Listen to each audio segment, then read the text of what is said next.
Assembly సమావేశాల్లో మేటపల్లి కోరుట్ల ప్రభుత్వ ఆసుపత్రుల గురించి 0 అవర్స్ అసెంబ్లీలో మాట్లాడిన కోరుట్ల ఎమ్మెల్యే డాక్టర్ కల్వకుంట్ల సంజయ్ ఈ రోజు పొద్దున్న నుంచి ఆరోగ్యశ్రీ సేవలు ఆగిపోయాయని అది బాధకరమని తెలిపారు.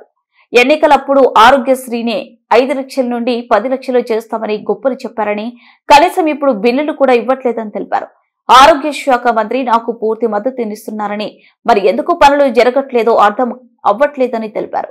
Private medical care establishment act గురించి మాట్లాడుతున్నామని, ప్రైవేట్ మెడికల్ ట్రీట్మెంట్స్ ఇవ్వడం మానేసిన తర్వాత దాని గురించి ఏం మాట్లాడాలని, కనీసం వాళ్ళ బిల్లులు ఇవ్వట్లేదని, హాస్పిటల్లో ట్రీట్మెంట్ చేయనప్పుడు ఇవెందుకు మాట్లాడమని తెలిపారు. మా కోరుట్ల నియోజకవర్గంలో మేటపల్లి కోరుట్ల హాస్పిటల్స్ ఎన్నిసార్లు మాట్లాడినా ఒక్కటి కూడా నెరవేర్చలేదని, ఇదే సమస్య నేను మొదటిసారి అసెంబ్లీలో అడుగుపెట్టినప్పటి నుండి చెప్పిన 22 నెలలు గడుస్తున్నా కనీసం పట్టించుకోవట్లేదని తెలిపారు. మంచం పట్టిన మాన్యమని చిన్న వయసులో చూశానని, మళ్లీ ఇలాంటి న్యూస్ చూడాల్సిన పరిస్థితి వచ్చిందని తెలిపారు. మేటపల్లి హాస్పిటల్ గురించి ఆరోగ్య శాఖ మంత్రికి తెలుపగా వారు వెంటనే స్పందించి సంబంధిత అధికారులకు తెలియజేసి యాక్షన్ తీసుకోమని, 75% పూర్తయిందని, వెంటనే బిల్లులు అందించి మిగతా పనులు పూర్తి చేయాలని చూడాలని నా ముందే ఫోన్ చేశారని తెలిపారు. అర్థమవట్లేదు అధ్యక్ష. ఇవాళ private medical care establishments act గురించి మనం ఇవాళ డిస్కస్ చేస్తున్నాం, లా రిపీల్ చేస్తున్నాం. ఇష్యూ ఏంటంటే అన్ని ప్రైవేట్ మెడికల్ హాస్పిటల్స్ ఇవాళ అసలు ట్రీట్మెంట్ ఇవ్వడం బంద్ చేసిన తర్వాత what are we talking about? మనం ఏం మాట్లాడుతున్నాం ఇంకా ఇప్పుడు మనం ఇక్కడ కూర్చొని? కనీసం వాళ్ళ బిల్లులు ఇవ్వలేదు, హాస్పిటల్స్ ఎట్లాగూ సర్వ్ చేయట్లేదు. మనకు హాస్పిటల్ సర్వ్ చేయనప్పుడు what are we talking about అధ్యక్ష?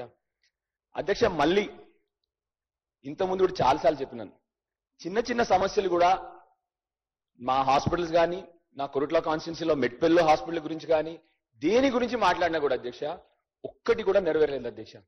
ఇదే సమస్య నేను డే 1 ఈ అసెంబ్లీలో కాలు పెట్టినప్పుడు చెప్పిన సమస్యలు ఇవాళ 22 నెలల తర్వాత కూడా సిమిలర్ సమస్యలు ఉన్నాయి అధ్యక్ష. ఇవాళ ఎంత బాధాకరం అంటే అధ్యక్ష, మళ్ళీ ఈ మధ్యనే నేను చాలా ఏళ్ల తర్వాత అధ్యక్ష మంచం పట్టిన మాన్యం అని న్యూస్ చూసి చదివాను అధ్యక్ష. మళ్ళీ మాకు చిన్న ఉన్నప్పుడు చెప్పారు అధ్యక్ష ఆ న్యూస్ గురించి. ఇన్ని సంవత్సరాలు పోయింది అధ్యక్ష, ఎక్కడ ఈ ప్రాబ్లం వస్తా ఉంది అధ్యక్ష? ఎందుకంటే నాకు తెలుసు ఆరోగ్య శాఖ మంత్రి గారు అన్ని విషయాల్లో తన పాపం ముందలకు పరిగెడతా ఉంటారు. మరి తననెవరు ఆపుతున్నారా? తనకు సంబంధించిన బిల్లులు ఎవరైనా ఇవ్వట్లేదా? తనకు సంబంధించిన ఫైనాన్షియల్ బిల్స్ ఆపేస్తా ఉన్నారా? ఆరోగ్య శాఖ మంత్రి గారిని ముందరికి వెళ్ళనీయకుండా చేస్తా ఉన్నారా అని నాకు డౌట్ వస్తుంది అధ్యక్ష.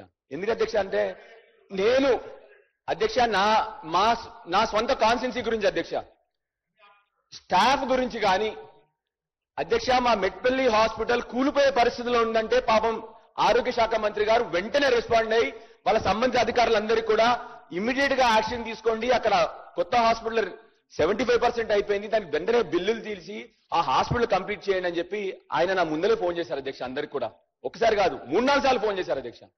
మరి అయినా కూడా ఒక్క ఇటుక పిల్ల పేర్చలేదంటే ఏమి జరుగుతా ఉందో మీరు దయచేసి మీరు ఒకసారి స్పీకర్ గారు మీరు కూడా ఒకసారి దీనిలో జోక్యం చేసుకోవాలని చెప్పి, మీరు పెద్దల అధ్యక్ష, మీరు ఏది చూసినా మానవీయ కోణంతో చూస్తారన్న విషయం నాకు బాగా తెలుసు స్పీకర్ గారి గురించి.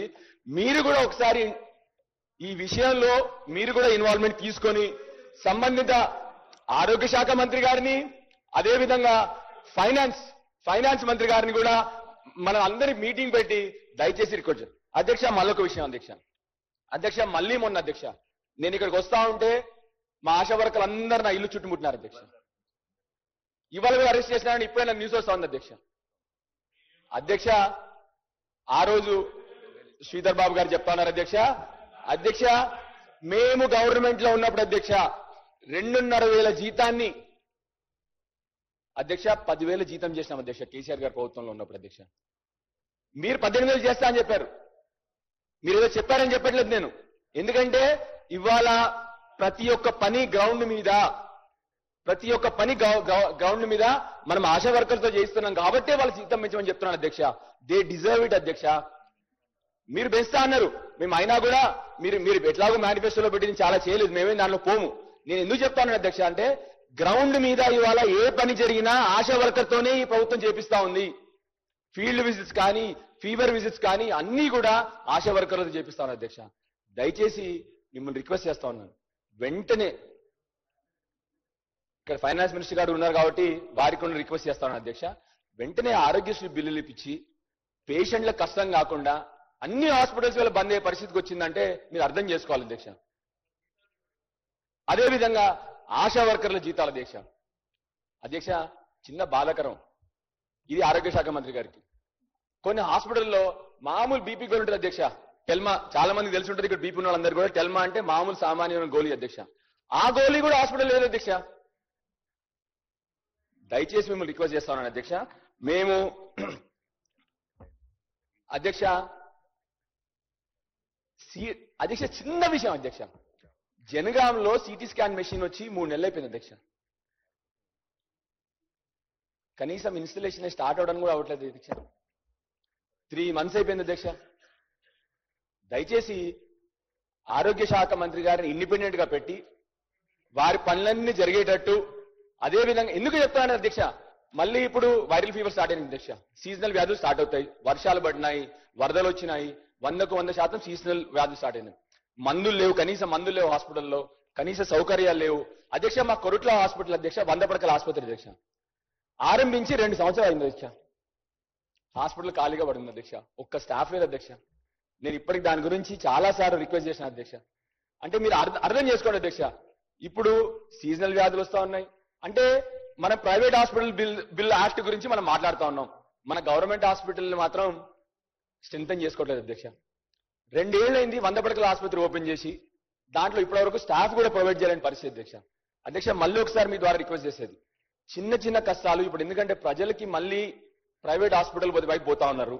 ప్రైవేట్ హాస్పిటల్ పోతే మళ్ళీ మీకు తెలుసు, ఆల్రెడీ రాష్ట్రం గత 3 నెలల నుంచి డిఫ్లేషన్ లో ఉంది, రాష్ట్రంలో ఆదాయం పడిపోయింది, ప్రజల దగ్గర డబ్బులు లేవు. మళ్ళీ వాళ్ళందరినీ కూడా మనం ప్రైవేట్ హాస్పిటల్ పంపించే పరిస్థితి రాకూడదు అధ్యక్ష. దయచేసి వెంటనే గవర్నమెంట్ దీని మీద యాక్షన్ తీసుకోవాలని చెప్పి మీ ద్వారా ప్రభుత్వాన్ని రిక్వెస్ట్ చేస్తాను అధ్యక్ష. ధన్యవాదాలు అధ్యక్ష, ఈ అవకాశం ఇచ్చినందుకు అధ్యక్ష.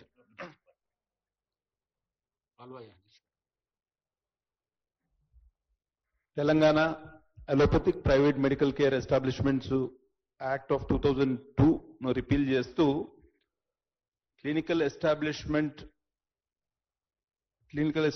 Act of 2010, central act 23 of 2010 దీన్ని అమలు చేస్తున్న మంత్రి గారికి, దాన్ని ఆ పాత 2002 యాక్ట్ ని రిపీల్ చేస్తూ ఈ క్లినికల్ ఎస్టాబ్లిష్మెంట్స్ యాక్ట్ ను తెలంగాణ వ్యాప్తంగా అమలు చేయడానికి ఈ అమెండ్మెంట్ తీసుకొస్తే, రిపీల్మెంట్